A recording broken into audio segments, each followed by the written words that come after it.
ଆପଣଙ୍କୁ ମୋ YouTube channel Himanshu Sahu general ନଲେଜରେ ସ୍ୱାଗତ କରୁଛି। ଆଶା କରୁଛି ଆପଣମାନେ ଭଲରେ ଥିବେ। ଆଜି ଆମେ ଆଲୋଚନା କରିବା ଓଡ଼ିଶାର କେତୋଟି ଜଣା ଅଜଣା ପ୍ରଶ୍ନ ବିଷୟରେ।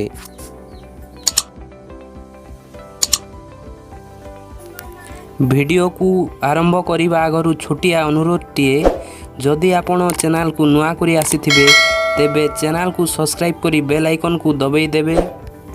ଯଦି ଭିଡ଼ିଓଟି ଆପଣଙ୍କୁ ଭଲ ଲାଗେ ତେବେ ଲାଇକ୍ଟିଏ କରିଦେବେ। କେମିତି ଲାଗିଲା କମେଣ୍ଟ ବକ୍ସରେ ଜଣାଇଦେବେ ଓ ଆପଣଙ୍କ ସାଙ୍ଗସାଥୀଙ୍କୁ ବହୁତ ମାତ୍ରାରେ ସେୟାର କରିଦେବେ।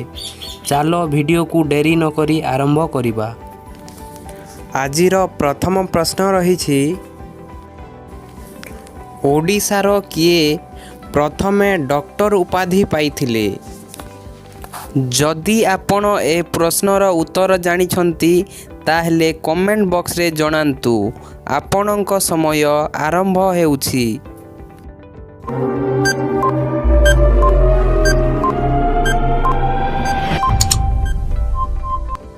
ଏହି ପ୍ରଶ୍ନର ସଠିକ୍ ଉତ୍ତର ହେଉଛି ଜଗନ୍ନାଥ ଚୌଧୁରୀ। ଚାଲ ଦେଖିବା ପରବର୍ତ୍ତୀ ପ୍ରଶ୍ନ। ଓଡ଼ିଶାର ପ୍ରଥମ ବୈଜ୍ଞାନିକ କିଏ? ପ୍ରଶ୍ନଟିକୁ ଆଉଥରେ କହି ରଖୁଛି, ଓଡ଼ିଶାର ପ୍ରଥମ ବୈଜ୍ଞାନିକ କିଏ? ଯଦି ଆପଣ ଏ ପ୍ରଶ୍ନର ଉତ୍ତର ଜାଣିଛନ୍ତି ତାହେଲେ କମେଣ୍ଟ ବକ୍ସରେ ଜଣାନ୍ତୁ। ଆପଣଙ୍କ ସମୟ ଆରମ୍ଭ ହେଉଛି।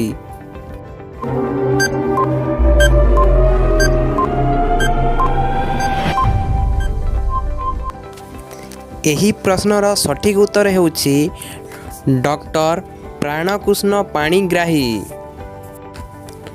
ପରବର୍ତ୍ତୀ ପ୍ରଶ୍ନ ରହିଛି, ଓଡ଼ିଶାର ପ୍ରଥମ ନାରୀ ବିଚାରପତି କିଏ ଥିଲେ? ଯଦି ଆପଣ ଏ ପ୍ରଶ୍ନର ଉତ୍ତର ଜାଣିଛନ୍ତି ତାହେଲେ କମେଣ୍ଟ ବକ୍ସରେ ଜଣାନ୍ତୁ। ଆପଣଙ୍କ ସମୟ ଆରମ୍ଭ ହେଉଛି।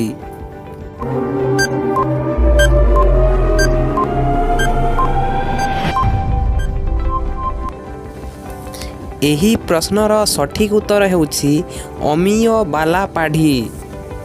ପରବର୍ତ୍ତୀ ପ୍ରଶ୍ନ ରହିଛି, ଓଡ଼ିଶାର ପ୍ରଥମ ନାରୀ ମୁଖ୍ୟମନ୍ତ୍ରୀ କିଏ?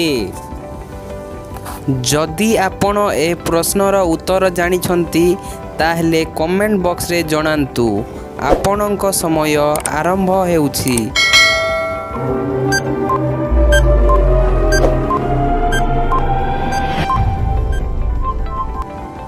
ଏହି ପ୍ରଶ୍ନର ସଠିକ୍ ଉତ୍ତର ହେଉଛି ନନ୍ଦିନୀ ଶତପଥୀ।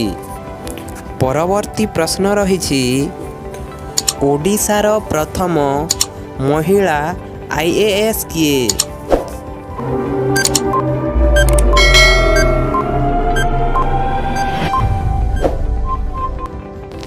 ଏହି ପ୍ରଶ୍ନର ସଠିକ୍ ଉତ୍ତର ହେଉଛି ପ୍ରଜ୍ଞା ପରମିତା ଦାସ। ପରବର୍ତ୍ତୀ ପ୍ରଶ୍ନ ରହିଛି, ଓଡ଼ିଶାର ପ୍ରଥମ ଓଡ଼ିଆ ନାରୀ କବି କିଏ?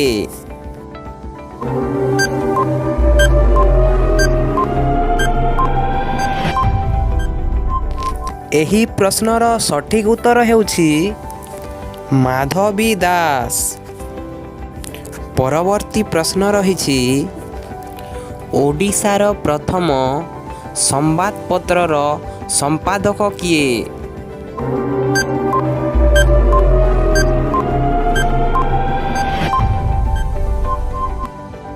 ଏହାର ଉତ୍ତର ଗୌରୀଶଙ୍କର ରାୟ।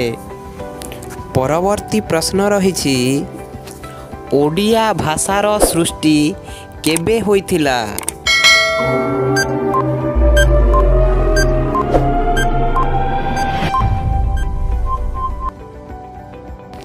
ଏହି ପ୍ରଶ୍ନର ସଠିକ୍ ଉତ୍ତର ହେଉଛି ସମ୍ରାଟ ଅନନ୍ତ ବର୍ମା ଚୋଡ଼ଗଙ୍ଗ ଦେବଙ୍କ ରାଜତ୍ୱ କାଳରେ।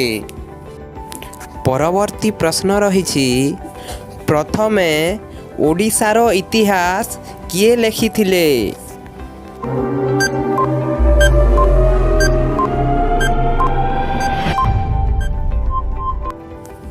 ଏହାର ଉତ୍ତର ହେଉଛି କୃପା ସିନ୍ଧୁ ମିଶ୍ର।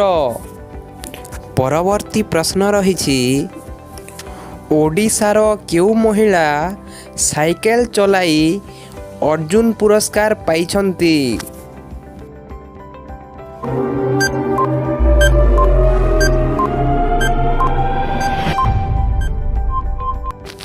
ଏହାର ଉତ୍ତର ମିନତୀ ମହାପାତ୍ର। ପରବର୍ତ୍ତୀ ପ୍ରଶ୍ନ ରହିଛି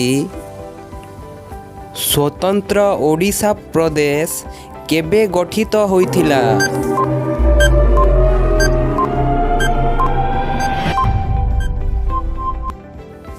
ଏହାର ଉତ୍ତର 1936 ଏପ୍ରିଲ 1ରେ। ପରବର୍ତ୍ତୀ ପ୍ରଶ୍ନ ରହିଛି କେନ୍ଦ୍ର ସାହିତ୍ୟ ଏକାଡେମୀ ଦ୍ୱାରା ପୁରସ୍କାର ପ୍ରାପ୍ତ ଓଡ଼ିଶାର ପ୍ରଥମ ମହିଳା କିଏ?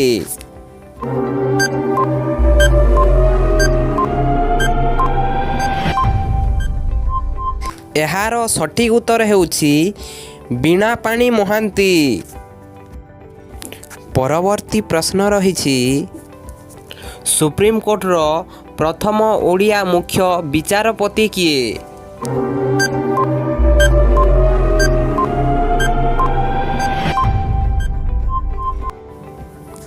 ଏହି ପ୍ରଶ୍ନର ସଠିକ୍ ଉତ୍ତର ହେଉଛି ମାନ୍ୟବର ରଙ୍ଗନାଥ ମିଶ୍ର।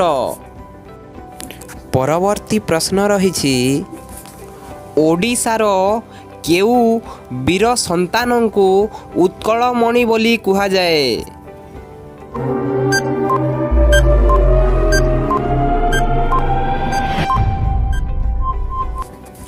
ଏହି ପ୍ରଶ୍ନର ସଠିକ୍ ଉତ୍ତର ହେଉଛି ଗୋପବନ୍ଧୁ ଦାସ। ପରବର୍ତ୍ତୀ ପ୍ରଶ୍ନ ରହିଛି ଜବାହରଲାଲ ନେହେରୁ କେଉଁ ମସିହାରେ ଓଡ଼ିଶାକୁ ଆସିଥିଲେ?